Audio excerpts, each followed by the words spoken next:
राज्यस्तरीय ताएकोंडा चैंपियनशिप रे बौद्ध ताएकोंडा एकाडेमी विपुल सफलता। कटक स्थित जवाहरलाल नेहरू इंडोर स्टेडियम रे जून 16 रु 18 पर्यंत चलिथिबा राज्यस्तरीय चैंपियनशिप रे बौद्ध ताएकोंडा एकाडेमी तरफ 13 जन झियो और 12 जन पुओ भाग नै 39टी स्वर्ण पदक, 8टी रौप्य पदक, 9टी कांस्य पदक हासिल करी बौद्ध जिला पई गौरव आनी परिछंती। मुख्य प्रशिक्षक तथा संपादक अजित कुमार साहू नेतृत्व में सहकारी प्रशिक्षक अमन कुमार साहू एवं मैनेजर श्रीमती कल्याणी प्रधान तत्वावधान में खेलाड़ी माने भाग नहीं। बौद्धरू राज्यस्तरीय खेल परिचालना सुलग्ना मिश्र, जगमन्वय साहू, तन्मय वर्धन साहू, सुनयना मेहर नेशनल रेफरी भाव खेल परिचालना करी बौद्धर गौरव को द्विगुणित करिसेंती। प्रकाश थाउ कि उक्त चैंपियनशिप रे 19टी जिलू 1120 जन खेलाड़ी भाग नहीं। निजर उत्कृष्ट खेल प्रदर्शन करी बौद्ध ताएकोंडा एकाडेमी पोमसी रे स्टेट चैंपियन होइथिबारु राज्य संपादक मनमोहन भंज अनेक शुभेच्छा जणाइछंती।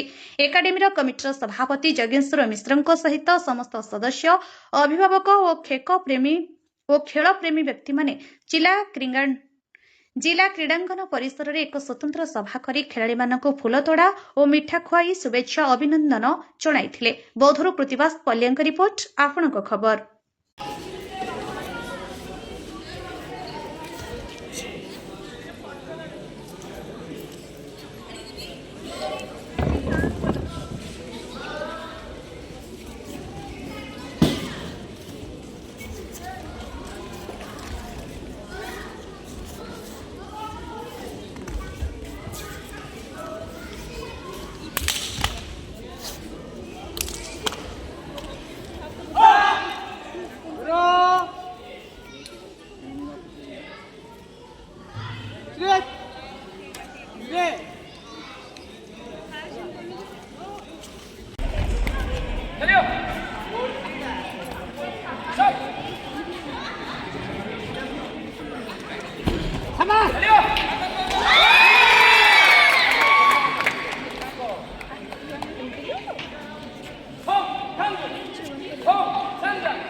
Ada.